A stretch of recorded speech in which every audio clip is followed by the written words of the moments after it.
Hello students, एक बार फिर से आपका मेरे केमिस्ट्री चैनल पर स्वागत है। Welcome to my chemistry channel. आज का जो वीडियो है बड़ा ही इंटरेस्टिंग वीडियो बनने वाला है।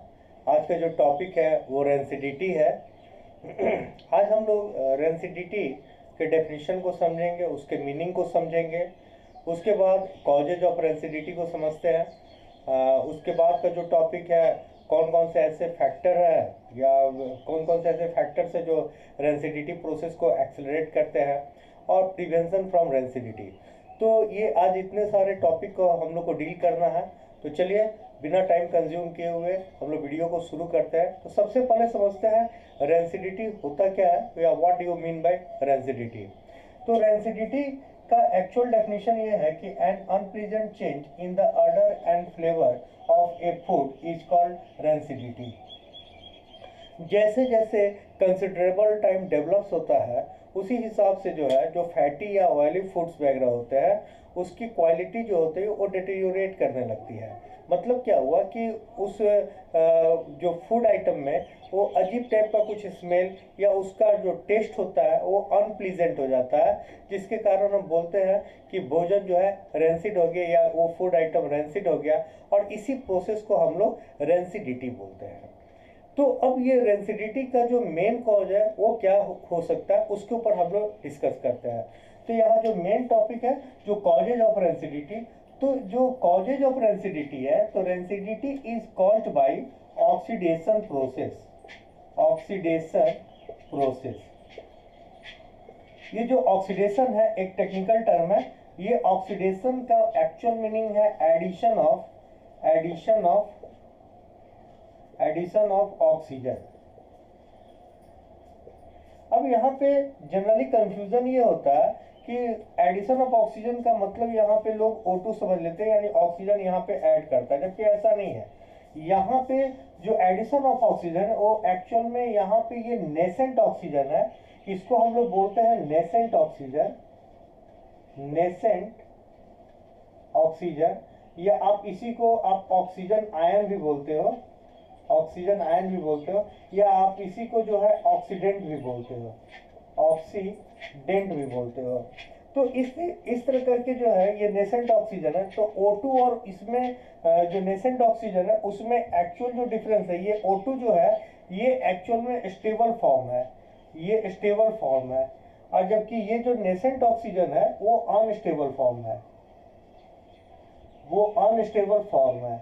अब होता क्या है दोनों में, O2 किस तरह से स्टेबल फॉर्म है, तो जैसे मान लीजिए यहाँ पे O2 है, यहाँ पे ये मॉलिक्यूल है, यहाँ पे O प्लस O दो एटम के साथ ये कंबाइन किया, तो ऑक्सीजन के आउटर मोस्ट ऑर्बिट में 6 इलेक्ट्रॉन होते हैं, और ये सेकेंड ऑक्सीजन है इसके आउटर मोस्ट ऑर्बिट में भी 6 इलेक्ट्रॉन है। तो ये क्या किया, ये ऑक्टेट पूरा कर लिया, और ये यहाँ से ये ऑक्टेट पूरा करके ये स्टेबल फॉर्म में है। जबकि आप यहाँ पे नोटिस कर रहे हो कि ये जो नेसेंट ऑक्सीजन जो है ये अनस्टेबल फॉर्म में है, और अनस्टेबल होने के कारण ये स्टेबिलिटी को अचीव करना चाहता है। तो ये स्टेबल होने के लिए ये क्या करेगा, ये केमिकल रिएक्शन में टेक पार्ट करेगा, यानी ये जो होता है ये हाईली रिएक्टिव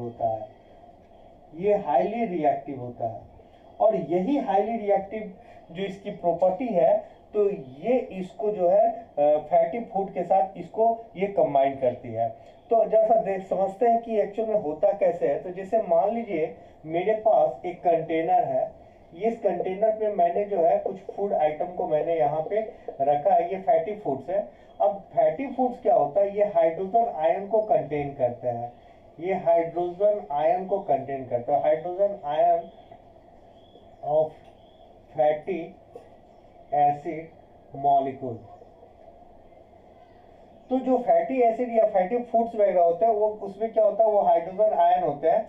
और जब यहाँ पे जब नेसेंट ऑक्सीजन जब इसके साथ यहाँ से मैं दिखाता हूँ, ये जब नेसेंट ऑक्सीजन जब इस पे कंबाइन करता है तो ये हाइड्रोजन आयन को यहाँ से ये रिप्लेस कर देता है। और रिप्लेस किस तरह करता है, तो हाइड्रोजन आयन मॉलिक्यूल जो होता है ये एक्चुअल में अनस्टेबल हो जाता है,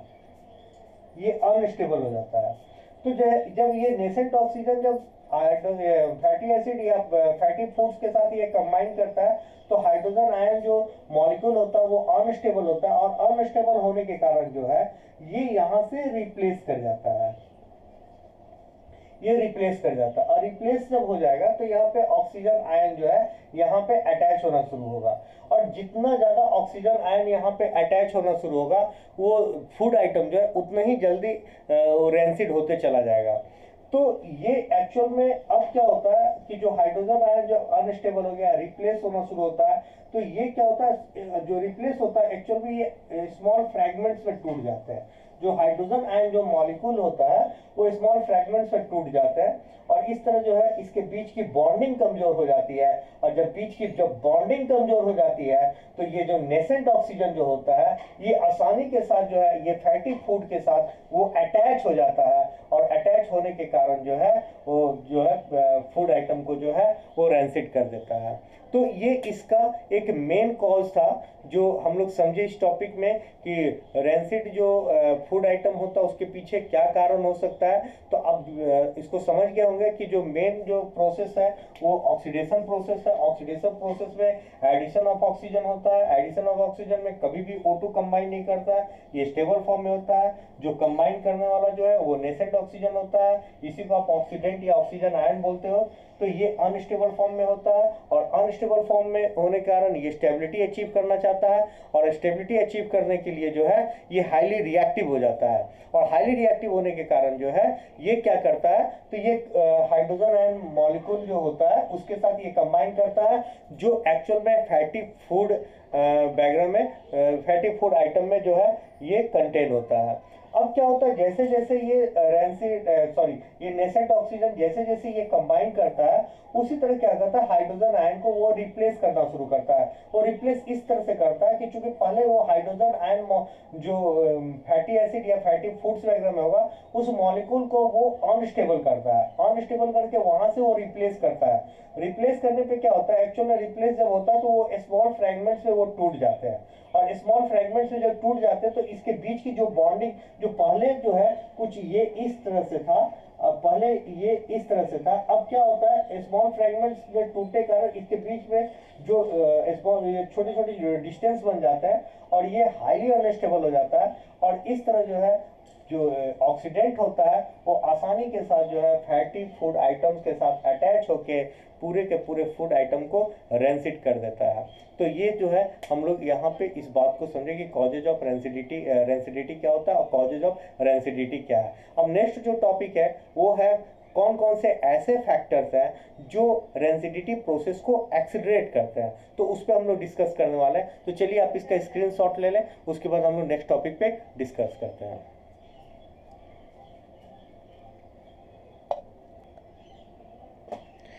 तो नेक्स्ट जो टॉपिक है कौन कौन से ऐसे फैक्टर्स हैं, factors which accelerate rancidity process. तो कौन कौन से ऐसे फैक्टर्स हैं जो रेंसिडिटी प्रोसेस को एक्सीलरेट करते हैं। तो यहाँ पे जो सबसे फर्स्ट फैक्टर है यहाँ पे ट्रेस मेटल्स। ट्रेस मेटल्स के एग्जांपल है आयरन एंड जिंक। अब ट्रेस मेटल होता क्या है, ट्रेस मेटल जो आयरन या जिंक है ये एक्चुअली ट्रेस मेटल की ग्रेटर एफिनिटी होती है ऑक्सीजन के साथ। तो जो चूंकि नेसेंट ऑक्सीजन तो हाईली अनस्टेबल है, और सबसे बड़ी बात है अनस्टेबल वो स्टेबिलिटी अचीव करना चाहता है, तो वो जल्द से जल्द जो है वो एक्चुअल में रैपिडली जो है वो तुरंत कंबाइन करना चाहता है, अपनी स्टेबिलिटी को अचीव करना चाहता है, और इस तरह जो है और आयरन या जिंक के साथ वो बहुत जल्द कंबाइन करता है। यानी ट्रेस मेटल के पास ग्रेटर एफिनिटी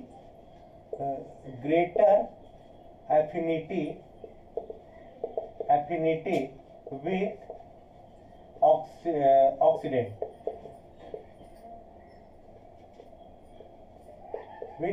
ऑक्सीडेंट तो इस तरह इसकी ग्रेटर एफिनिटी होती है। तो आयरन, मान लीजिए आपके पास कोई एक कंटेनर है, ये कंटेनर में आप जो है यहाँ पे ये आयरन का कंटेनर है, इसमें आपने फैटी फूड आइटम को रख दिया। अब क्या होता है इसकी तो ग्रेटर एफिनिटी होती है, ये नेसेंट ऑक्सीजन के साथ तुरंत कंबाइन कर जाएगा, और नेसेंट ऑक्सीजन के साथ जितना जल्दी कंबाइन करेगा उतना ही जो है फूड आइटम जो है उतना जल्दी रैंसिड हो जाता है। तो इस तरह करके ट्रेस मेटल एक बहुत बड़ा इंपॉर्टेंट फैक्टर है। तो और इसके बाद सेकेंड जो फैक्टर है वो एक्चुअल में लाइट है, फिर मॉइस्चर और बैक्टीरिया।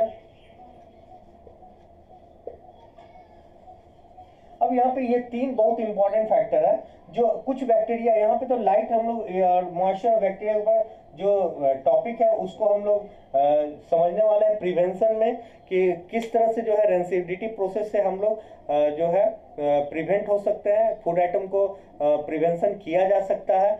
तो उसके ऊपर हम लोग टॉपिक नेक्स्ट टॉपिक पे है। लेकिन एक्चुअल में लाइट, मॉइस्चर और बैक्टीरिया ये तीनों भी एक इम्पॉर्टेंट रोल को प्ले करते हैं, जो रेंसिडिटी प्रोसेस को ये लोग भी एक्सेलरेट करते हैं। तो खैर हम लोग नेक्स्ट टॉपिक में ये तीनों के बारे में भी हम लोग समझने वाले हैं। तो यहाँ पे भी आप स्क्रीनशॉट ले लें, उसके बाद जो है हम लोग नेक्स्ट टॉपिक पे आगे बढ़ते हैं।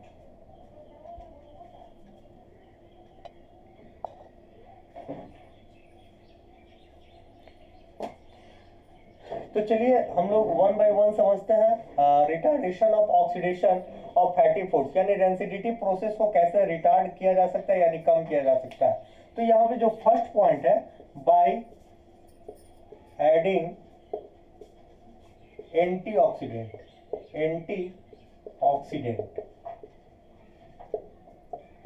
यानी आप यहाँ पे एंटीऑक्सीडेंट को ऐड करके जो है ऑक्सीडेशन प्रोसेस को रिटार्ड कर सकते हो।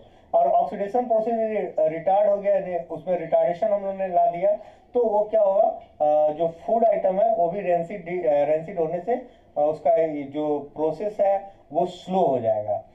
तो खैर एंटीऑक्सीडेंट पहले होता क्या है, एंटीऑक्सीडेंट का मतलब होता है विच प्रिवेंट्स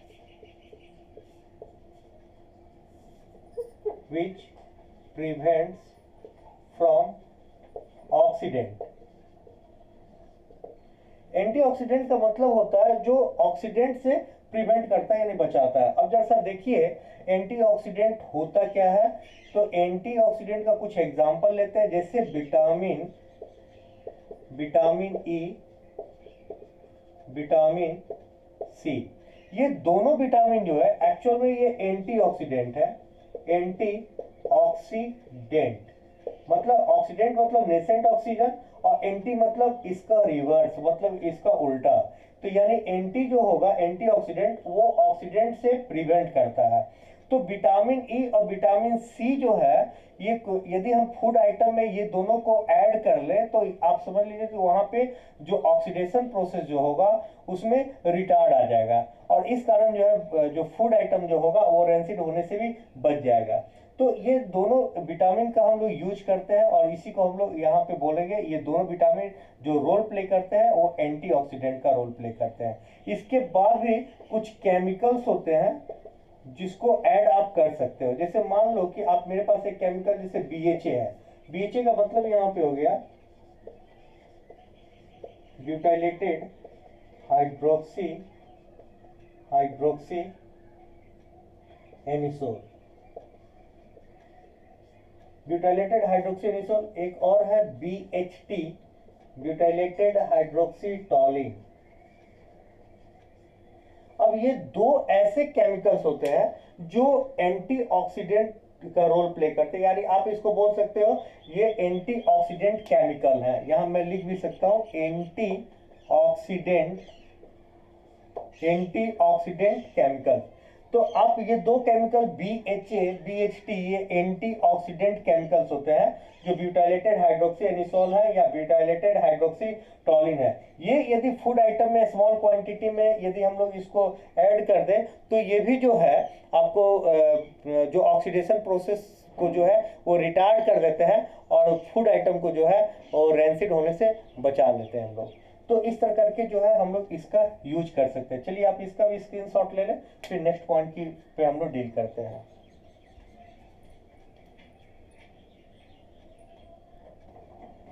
तो चलिए आगे बढ़ते हैं हम लोग, और इस तरह करके जो है यहाँ पे जो थर्ड पॉइंट है, जो सेकंड पॉइंट है, सॉरी सेकंड पॉइंट है, ये थर्ड पॉइंट है। तो सेकंड पॉइंट है यहाँ पे packing in nitrogen gas. Nitrogen, यदि किसी भी फूड आइटम को यदि हम नाइट्रोजन गैस में पैक कर दें तो वो भी जो है ऑक्सीडेशन प्रोसेस को रिटार्ड कर देता है। अब यानी कि यहाँ पे हम लोग बोल सकते हैं कि जो एक्सेलरेशन जो प्रोसेस जो एक्सेलरेशन होता है या कोई रेंसिड प्रोसेस जो एक्सेलरेट होता है उसको रिटार्ड करने में नाइट्रोजन गैस का एक इम्पॉर्टेंट रोल होता है। मैं एग्जांपल के थ्रू समझाता हूँ। जैसे मान लीजिए यहाँ पे पोटैटो चिप्स है, जो पोटैटो चिप्स का जो पैकिंग होता है वो उस पैकिंग में आप देखोगे वो काफी फ्लफी होता है, यानी उसमें एयर दिया जाता है। वो एयर एक्चुअल में वो वहां पे जो एयर देगा वो N2 गैस ही होता है। अब जो पोटैटो चिप्स का जो पैकिंग जो दिया जाता है उसमें नाइट्रोजन गैस ही दिया जाता है। चूंकि नाइट्रोजन गैस देने के पीछे रीजन ये है कि नाइट्रोजन गैस जो होता है वो अनरिएक्टिव गैस है। तो अनरिएक्टिव है ये, एक्चुअली में ये अनरिएक्टिव गैस है, और अनरिएक्टिव होने के कारण ये नेसेंट ऑक्सीजन के साथ कंबाइन नहीं करता है। तो ये नेसेंट ऑक्सीजन के साथ ये कंबाइन नहीं करता, N2 का नेसेंट ऑक्सीजन के साथ कोई कॉम्बिनेशन नहीं है। तो जब नेसेंट ऑक्सीजन जब कंबाइन नहीं करेगा तो पोटैटो चिप्स जो है वो सेफ रहेगा, यानी वहां ऑक्सीडेशन प्रोसेस नहीं हो पाएगा, जिसके कारण जो है ये आपका पोटैटो चिप्स जो है रैंसिड होने से बच जाएगा। तो इस तरह करके जो है आप यहाँ पे N2 गैस जो होता है एक तरह का ये भी जो है अनरिएक्टिव गैस है, और अनरिएक्टिव होने के कारण नेसेंट ऑक्सीजन से कंबाइन नहीं करेगा।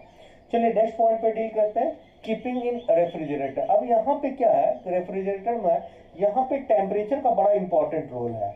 तो टेम्परेचर बहुत इंपॉर्टेंट रोल प्ले करता है। यदि टेम्परेचर यदि लो कर दिया जाए तो लो करने पे जो ऑक्सीडेशन जो प्रोसेस होगा, ये ऑक्सीडेशन प्रोसेस भी लो हो जाएगा, यानी स्लो हो जाएगा। यदि टेम्परेचर यदि लो होगा तो ऑक्सीडेशन प्रोसेस स्लो हो जाएगा, और ऑक्सीडेशन प्रोसेस यदि स्लो हो जाएगा तो उस केस में जो रेंसिडिटी है, रेंसिडिटी जो होगा वो भी स्लो हो जाएगा, और इस तरह करके वो लंबे समय तक जो है उसको प्रिजर्व करके फूड आइटम को रखा जा सकता है। तो रेफ्रिजरेटर का यूज करने के पीछे रीजन ये होता है कि टेम्परेचर जब यहाँ पे लो होता है तो ऑक्सीडेशन प्रोसेस यहाँ पे लो हो जाता है। अब यहाँ पे एक चीज को अच्छी तरह से समझिए, टेम्परेचर लो होने का मतलब यहाँ पे क्या होता है, यहाँ पे बैक्टीरिया का ग्रोथ जो होता है वो कम हो जाता है। मैंने बताया था उस पॉइंट में कि बैक्टीरिया का भी एक इम्पॉर्टेंट रोल होता है। तो टेम्परेचर लो होने से बैक्टीरिया का ग्रोथ कम हो जाता है, और जब बैक्टीरिया का जब ग्रोथ कम हो जाता है तो उसी कारण से यहाँ पे ऑक्सीडेशन प्रोसेस भी स्लो हो जाता है, और इस तरह यहाँ पे रेंसिडिटी प्रोसेस भी यहाँ पे स्लो हो जाता है। तो इस तरह करके जो है यहाँ पे यदि आप कोई फूड आइटम को रेफ्रिजरेटर में रखते हो तो वो भी जो है रेंसिडिटी प्रोसेस को जो है वो रिटार्ड करता है। चलिए नेक्स्ट पॉइंट पे डील करते हैं, लेकिन इसके पहले आप स्क्रीनशॉट इसका भी ले लें।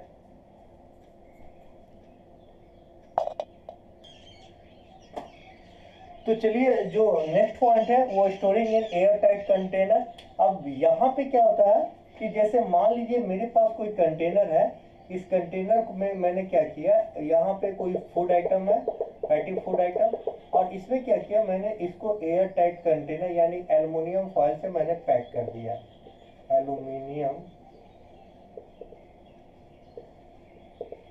अब यहाँ पे एल्युमिनियम जो फॉइल होगा यहाँ से मैंने इस कंटेनर को पैक कर दिया, यानी एयर टाइट कंटेनर कर दिया, लेकिन अभी भी यहाँ पे बहुत स्मॉल क्वांटिटी में नेसेंट ऑक्सीजन होगा।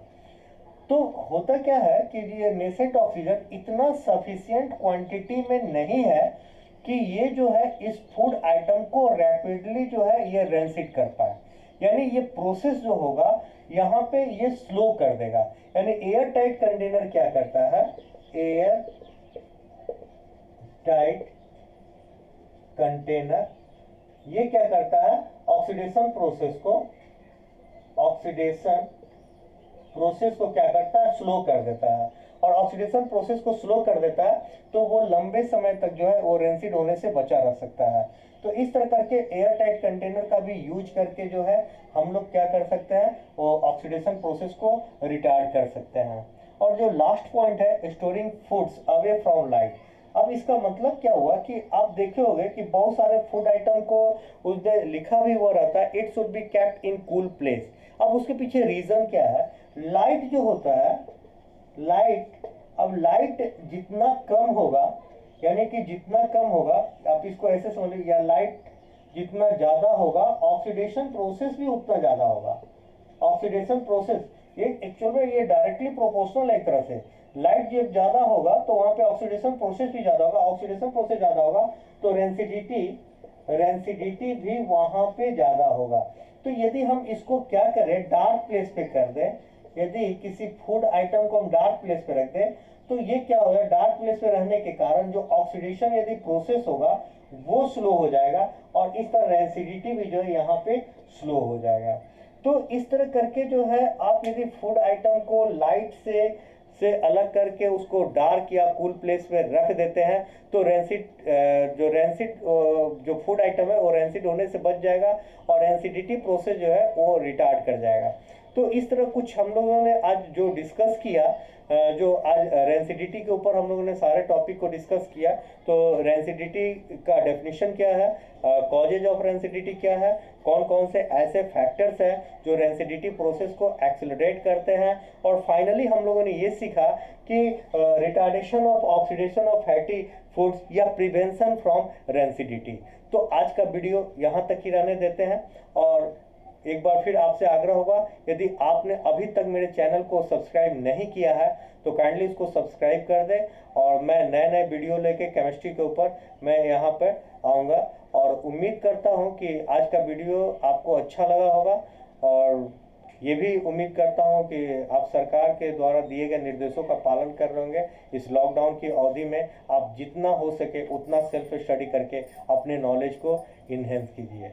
चलिए आज के लिए इतना ही, नमस्कार।